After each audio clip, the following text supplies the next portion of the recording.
오늘 사도행전 8장 26절에서 40절까지의 말씀을 가지고 단순한 순종, 섬세한 섭리 제목으로 함께 말씀을 나누겠습니다.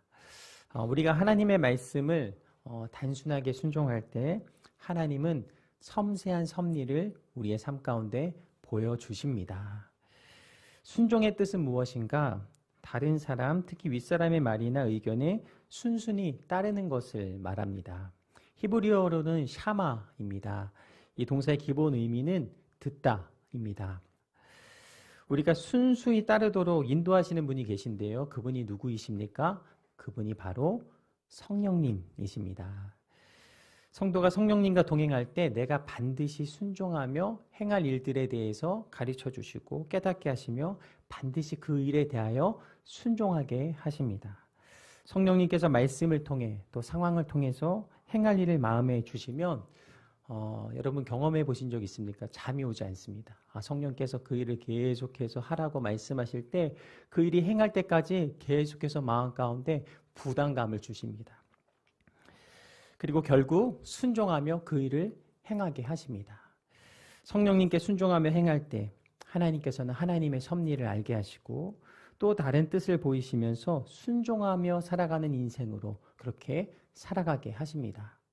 오늘 말씀에 등장한 빌립을 성령님께서 그렇게 인도하셨습니다.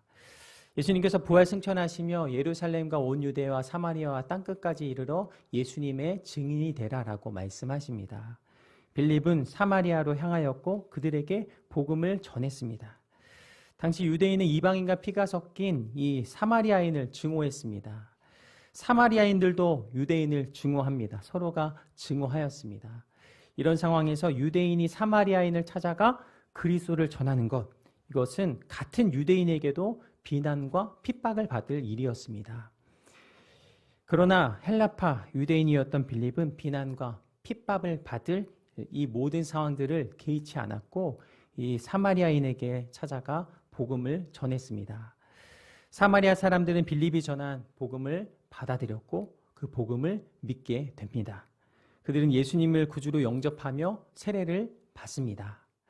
빌립에게 상상하지 못한 일들이 일어나게 되죠. 그가 해야 할 것을 행하며 사마리아에 찾아갔기에 그는 놀라운 역사의 현장을 두 눈으로 확인하게 됩니다. 이 사건은 빌립에게 굉장히 소중한 이 영적 체험이 되었을 것입니다. 그가 순종하며 나아갈 때 하나님은 섬세한 섭리로 이끄시며 인도하시는구나. 그의 순종은 또 다른 순종으로 이어지게 되는데요. 성령님께서는 빌립을 남쪽 광야길로 인도하여 내십니다. 사도행전 8장 26절 말씀 함께 읽겠습니다. 그때 주의 천사가 빌립에게 너는 예루살렘에서 가사로 내려가는 광야길을 따라 남쪽으로 가거라 하고 말했습니다. 빌립은 사마리아에서 복음을 전하면서 이 하나님의 놀라운 섭리를 경험했습니다. 사마리아에서 예수님을 만나서 정말 많은 사람들에게 복음을 전했습니다. 이 많은 사람들이 이 빌립의 복음을 들었을 때 변화되고 세례를 받았습니다. 더 많은 은혜들을 경험하고 싶었겠죠. 그래서 빌립에게 더 복음을 듣고 싶습니다라고 요청하지 않았을까요? 자신의 집에 신방을 요청하지 않았을까요? 그런데 주의 천사가 나타나서 빌립에게 갑자기 이렇게 말합니다. 광야로 가라. 광야에는 사람도 없습니다. 그러나 이곳에는 이렇게 많은 사람들이 있는데 하나님께서 갑자기 광야로 가라 명하십니다. 사마리아를 떠나 아무 겁도 없는 광야로 가라. 빌립에게 말씀하십니다. 그러나 빌립은 왜 내가 광야로 가야 합니까? 라고 말하지 않았습니다. 빌립은 성령님의 말씀에 어떻게 행하였는가? 순종합니다. 빌립은 성령께서 이끄실 때 그곳에 얼마나 놀라운 일들이 일어나는가 그것을 알았던 것이죠. 성령님께 순종할 때 하나님은 나를 섬세한 섭리로 이끄실 것이다 라는 이 믿음이 빌립에게는 있었던 것입니다. 그는 이미 사마리아에서 하나님의 섬세한 섭리를 경험한 상태였습니다. 사도행전 8장 27절에서 28절 말씀 함께 읽겠습니다. 그래서 빌립이 일어나 가다가 길에서 에디오피아 내시를 만났습니다. 그는 에디오피아 여왕 간다게의 재정을 맡은 고위 관리였습니다. 이 사람이 예루살렘에 예배드리러 갔다가 본국으로 돌아가는 길에 마차에 앉아 예언자 이사야의 책을 읽고 있었습니다. 빌립을 인도하신 이 하나님께서 광야에서 한 사람을 보게 하십니다. 이 빌립이 만난 사람은 에디오피아 여왕 간다게의 재정을 맡은 이 고위 관리였습니다. 에디오피아 관리는 예루살렘에 이렇게 절기를 지키러 갔다가 그렇게 먼 거리를 여행하고 있었습니다. 이 절기를 이 여행 중에 참가한다는 것, 그것은 굉장히 대단한 열심을 가진 사람이었다는 것을 봅니다. 그런데 더 놀라운 사실은 무엇이냐? 유대 율법학자들이 읽는 이 두루마기 구약 성경을 읽고 있었다라는 것입니다. 그가 마차에서 구약 성경을 계속해서 읽고 있는 장면을 봅니다. 그는 다른 사람들의 이 가르침으로는 만족하지 못하고 스스로 깨달아 알기를 원했습니다. 성령님께서 빌립에게 이렇게 말씀하십니다. 사도행전 8장 29절에서 30절 말씀 함께 읽겠습니다. 그때 성령께서 빌립에게 저 마차로 가까이 다가가거라 하고 말씀하셨습니다.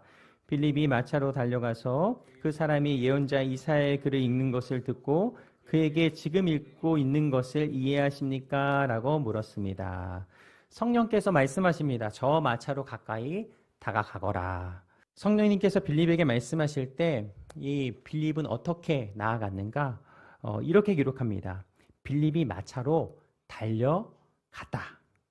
빌립은 성령님께서 말씀하실 때 어떻게 나아갔습니까? 달려갔다. 광야의 길을 한참 동안 걸어왔을 것입니다. 다리가 아프지 않았을까요? 그러나 성령께서 말씀하실 때 그곳을 향하여 달려가더라. 성령님과 동행하면 날마다 새 힘과 이 새 능력이 그렇게 하나님께서 주시는 줄로 믿습니다. 성령님께서 벅찬 마음으로 나아가게 하신 것이죠. 삶의 순간순간마다 성령님이 함께 하시면 우리의 삶 가운데 기대하게 하시는 놀라운 은혜가 임하게 됩니다. 성령님께서 오늘은 내게 어떤 일을 행하실까? 성령님께서 내게 오늘 어떤 말씀을 허락하실까?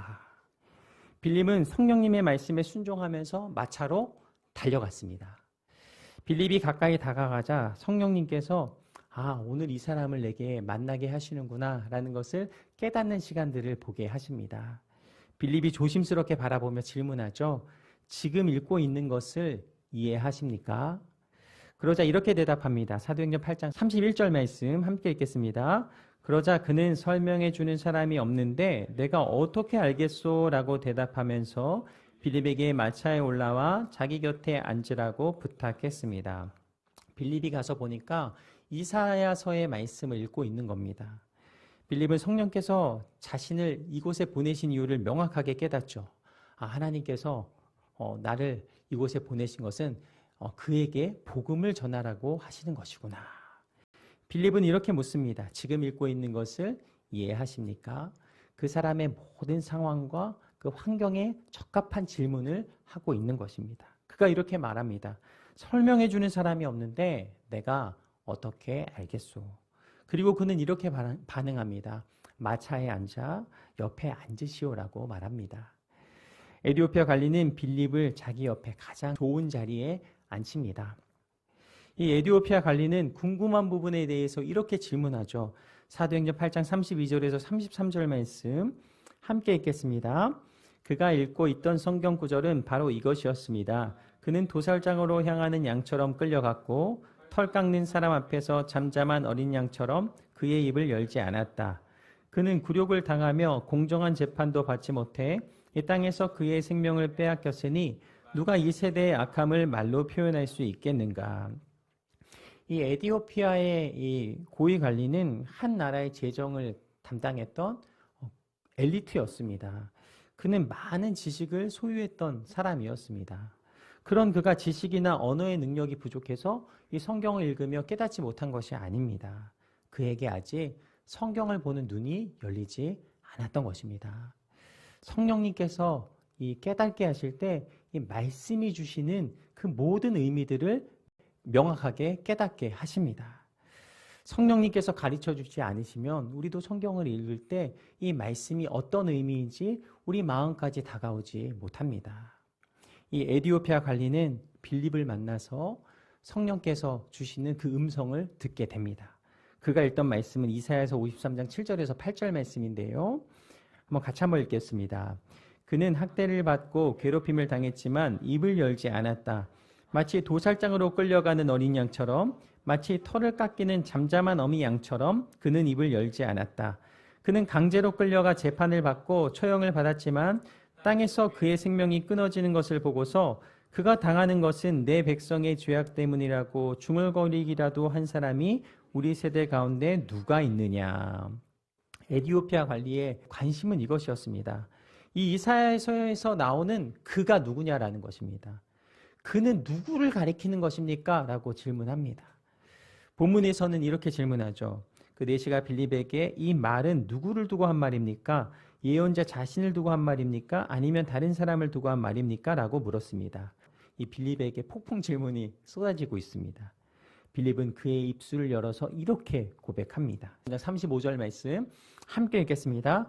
그러자 빌립이 그의 입을 열어 바로 그 성경 구절로부터 시작해서 예수에 대한 복음을 전해 주었습니다. 아멘. 지금 구약 성경을 읽고 있는데 이 구약 성경을 통하여서 예수님을 바라보고 있습니다. 이사야서에서 말씀하신 그는 바로 예수님입니다.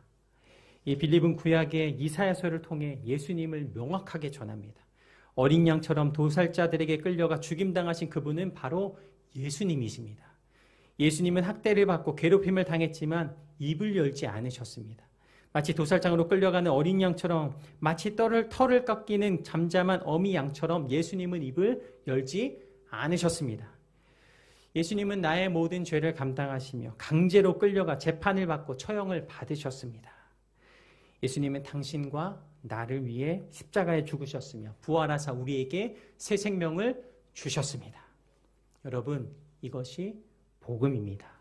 오늘 에티오피아의 관리는 이 복음을 깨닫게 됩니다. 아, 그는 바로 예수님이셨구나. 날 위해 죽기까지 사랑하신 예수님.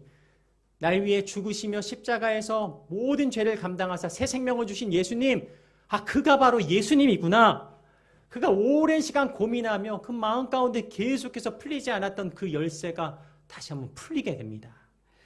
오늘 빌립을 통하여서 나를 위해 죽으신 예수님, 나를 구원하신 예수님, 예수님을 깨닫고 나의 구주로 오늘 그는 영접합니다. 이재훈 목사님의 저서 그리스도께서 내 안에, 내가 그리스도 안에 책의 내용을 보면 우리가 예수님과 함께 어떻게 살아야 하는지를 이렇게 말씀하십니다. 우리가 예수님을 믿는다고 할 때 그 믿음은 역사 속에 잠시 살아계셨던 예수 그리스도를 믿는 것이 아닙니다.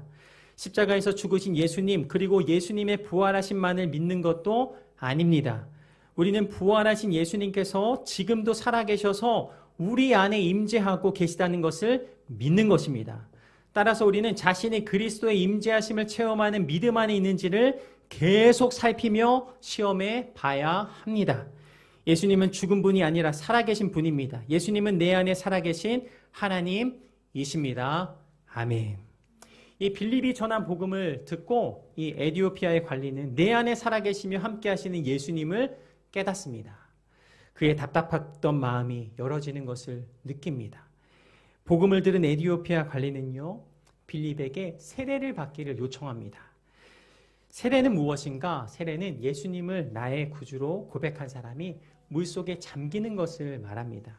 물속에 들어가는 것을 통해서 옛사람이 죽고 물에서 나옴으로 예수님과 함께 연합하는 것을 상징하는 것입니다.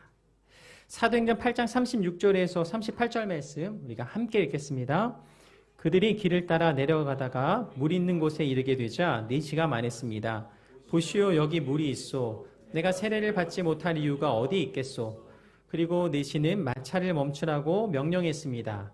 그리하여 빌립은 내시와 함께 물로 내려가 그에게 세례를 베풀었습니다. 보시오, 여기 물이 있소. 내가 세례받지 못할 이유가 어디 있소? 예수님이 하나님의 아들이라면, 예수님께서 나를 위해 십자가에 죽으셨다면 내가 지금 세례받는 것을 주저할 필요가 없소 라고 말하는 것입니다. 에티오피아 관리는 마차를 멈추고 물로 내려가 세례를 받습니다. 저는 이 장면이 감동이 됩니다. 아, 성령께서 함께 하시며 구원의 감격과 기쁨으로 세례를 받게 하시는구나. 혹시 우리 가운데 세례를 아직 받지 않으신 분이 계시다면 오늘 성령님께서 여러분의 마음 가운데 말씀하셔서 이 세례를 사모하는 마음을 주시고 세례를 요청할 수 있는 은혜가 임하게 되기를 축복합니다. 에디오피아인은 세례를 받습니다. 이 광야의 한 냇가에서 놀라운 축제가 일어나게 됩니다. 그들은 물속에 함께 들어갑니다. 그리스도와 함께 죽고 그리스도와 함께 사는 그리스도와 연합해서 한 몸을 이루는 영광스러운 세례가 일어나게 됩니다. 사도행전 8장 39절 말씀 함께 읽겠습니다. 그들이 물에서 나오자 주의 성령께서 빌립을 데리고 가셨습니다. 내시는 그를 다시 볼 수 없게 됐으나 매우 기뻐하며 가던 길을 계속 갔습니다. 이 에디오피아 관리는 마차를 타고 지금까지 왔지만 빌립은 광야를 걸어서 왔습니다. 빌립도 조금 쉬고 싶지 않았을까요? 이 에디오피아 관리와 세례 이후에 담소를 나누면서 그는 실수도 있었을 것입니다. 그러나 세례가 끝나자 성령님은 빌립을 어떻게 하시는가? 채가십니다. 성령께서 이끄시는 길은 가장 아름다운 길이며 선한 길인 줄로 믿습니다. 이 말씀을 묵상하면서 세상에서 주는 쉼이 안식을 주는 것이 아니지. 성령 안에 있을 때 진정한 쉼과 안식을 우리는 누릴 수 있는 것이지. 빌립을 성령께서 이끄셨고 빌립을 친히 성령께서 관리하고 계시는구나 라는 것을 깨닫습니다. 에디오피아 관리는 매우 기뻐하며 자신이 가던 길을 갑니다. 구원을 받고 예수님을 마음 가운데 소유하면 이 어떤 모습을 가지게 되는가? 오늘 말씀을 보면 에디오피아 고위 관리자가 기쁨을 소유하며 기쁨 가운데 나아갔음을 보게 하십니다. 우리 성도로서 삶을 살아갈 때 날마다 기뻐하시기를 축복합니다. 모든 순간순간마다 나는 예수님으로 인해 기뻐합니다. 나는 예수님으로 인해 감사합니다. 라는 믿음의 고백이 여러분의 입술을 통해 그렇게 고백되기를 축복합니다. 성령께서 빌립을 이끄셨고 그리고 이렇게 기록하십니다. 마지막 8장 40절 말씀 함께 읽겠습니다. 빌립은 아소도에 나타나 가이사랴에 도착할 때까지 모든 마을을 두루 다니며 복음을 전했습니다. 빌립은 아소도에 나타났다가 여러 성읍 이곳저곳에 나타나 복음을 전했다라고 말씀하십니다. 빌립이 가는 곳마다 많은 사람들이 모였겠죠. 빌립은 그곳에서 하나님의 말씀을 전하였을 것입니다. 그리고 그 전한 말씀을 받아들인 이들이 세례를 받게 되었을 것입니다. 세례를 받은 이들은 앉은 자들이 일어나고 정말 그곳 가운데 귀신이 떠나가며 놀라운 역사들이 일어났을 것입니다. 이것이 빌립을 통해 역사하신 오늘 복음의 사건입니다. 빌립은 성령의 인도하심을 따라 나아갔고 온전히 성령께서 이끄시는 그 길을 순종하였습니다. 오늘 말씀의 제목이 무엇입니까? 단순한 순종, 섬세한 섭리입니다. 빌립은 단순하게 모든 순간마다 하나님 앞에 순종했고 섬세한 섭리하심을 삶 속에서 계속해서 만나게 되었습니다. 한 주간 이 말씀을 기억하시면서 삶의 자리에서 여러분 복잡하게 생각하지 마시고 성령님께서 내게 주시는 마음을 따라 단순하게 순종하시고 모든 순간마다 섬세하게 일하시는 그 주님의 놀라운 역사와 은혜를 모두 경험하시는 우리 홍콩 오늘의 교회 저와 여러분의 세계가 되기를 간절히 축원합니다.